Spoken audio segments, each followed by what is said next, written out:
papa a un parcours par rapport à cette parentalité. Au départ, il est le concepteur, donc en fait, il partage une nuit d'amour fabuleuse parce qu'on a décidé de faire l'enfant ensemble, il partage. Puis ensuite, il se retire et il va laisser sa femme développer cet enfant en elle. C'est-à-dire que la femme va petit à petit sentir qu'elle est deux, avec cet enfant en elle qui va commencer à bouger, que cette part de femme qu'elle était, petit à petit, laisse de la place à la mère qui est en train de se construire, mais l'homme qui est en dehors de cela n'est qu'un témoin. Il était acteur, puis il passe témoin. Et mon témoignage, c'est quoi? Je vois ma femme devenir mère. Ils n'ont pas le repère biologique de la grossesse qui se déroule là dans leur corps. Je crois que c'est là la différence essentielle. Mais souvent il s'agit d'un enfant voulu à deux. Hein, et donc si la femme peut faire partager ce qu'elle éprouve, ses rendez-vous avec aussi les médecins, les sages-femmes, cet homme va être au plus près de ce que vit sa compagne.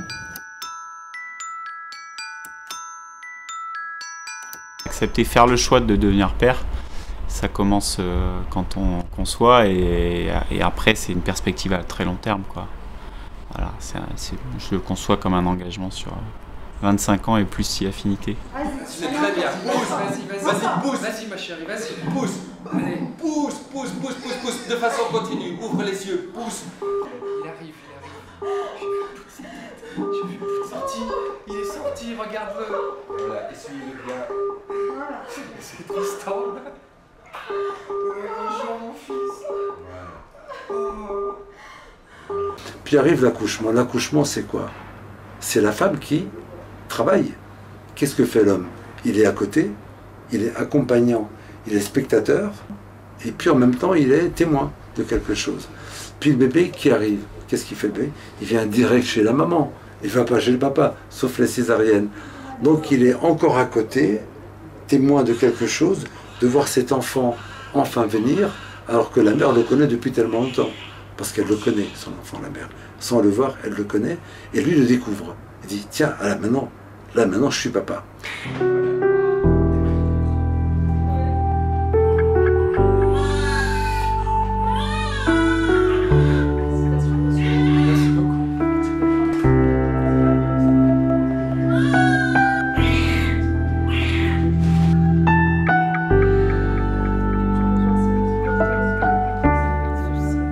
Donc à partir de là, il parle à son enfant et il se met en contact avec lui et la communication commence à se faire avec son enfant.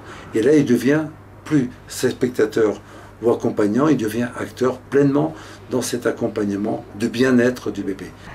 Je crois que plus on est en situation de faire, d'être actif soi-même, plus on apprend.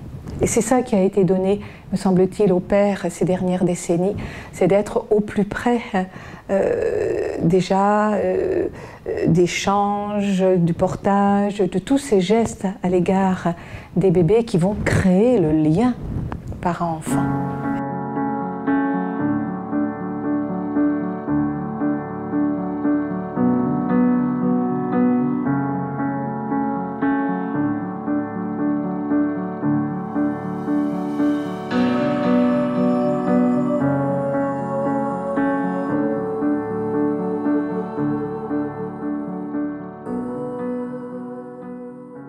Le rôle du papa, il est fondamental. Disons, dans les premiers mois, c'est vraiment d'accompagner la maman. Parce que accueillir un bébé, l'allaiter, c'est quelque chose de très fatigant. Donc les mères sont épuisées et le père doit accompagner le couple mère-enfant. Devenir parent se construit au fil du temps. C'est sans doute le métier le plus difficile au monde. Il n'y a pas de recette. Parfois, un petit coup de pouce peut aider à mieux comprendre les besoins de chacun. Les ateliers couples que propose le Dr Bertsch permettent de parler de son histoire, de son ressenti et de ce qui va se passer à l'arrivée du bébé. Il faut que, quand on rentre à la maison, on prend le bébé, on va se promener pour libérer la maman. Et rien que de faire ce geste, qui est donc relativement anodin, psychologiquement, va la recharger en énergie. quand un homme comprend que sa femme, elle est biologiquement pas au même stade, elle est sur le plan énergétique complètement vide d'énergie, épuisée, et que psychologiquement, elle n'est pas dans la pensée d'être dans une relation d'amour avec son mari, parce qu'il y a un bébé qui est là, si l'homme arrive à respecter ça, eh bien quand le cap sera passé, la femme pourra lui redonner 100 fois plus. Non, et il est dans la rassurance, enfin il me rassure. Moi je crois effectivement qu'on est plus à calmer le jeu. Ouais. Mais mais tout va bien, on a tous notre histoire. Ouais. Et notre histoire nous appartient complètement, l'autre ne la connaît pas, ou à peine. Donc si tu étais un être très inquiet, c'est parce que ton histoire t'a amené à ça. Et donc tu peux pas te changer. C'est un petit peu ça.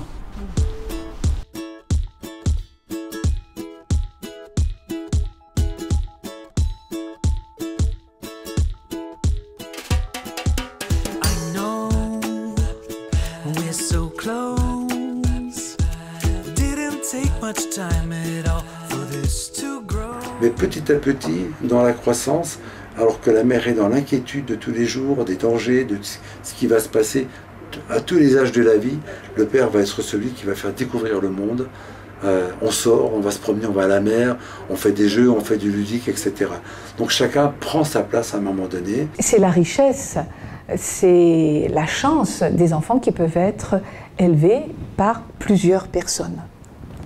Et je dis bien plusieurs personnes, puisque chacun va apporter son histoire et, comme vous l'avez dit, ses solutions. Donc l'enfant, la parentalité ne sera pas seulement réduite à l'histoire d'un homme ou d'une femme, mais elle va s'enrichir de l'expérience de chacun.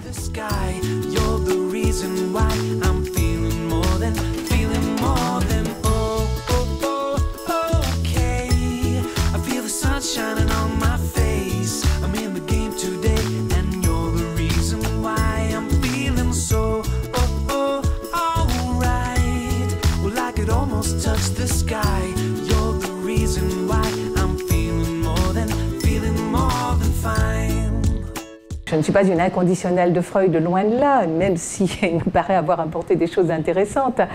Mais il disait bien que la parentalité est une mission impossible. Ça, je crois que chacun d'entre nous le vérifie dès qu'on devient parent. On est de toute manière bons parents. Quoi qu'on fasse, on le fait avec ce qu'on est, au mieux ou au moins mal de ce qu'on peut. Ça aussi, c'est important de s'apprendre à aimer le parent tel qu'il s'impose, tel qu'il se révèle à nous. Bien sûr que nous ne sommes pas parfaits, heureusement.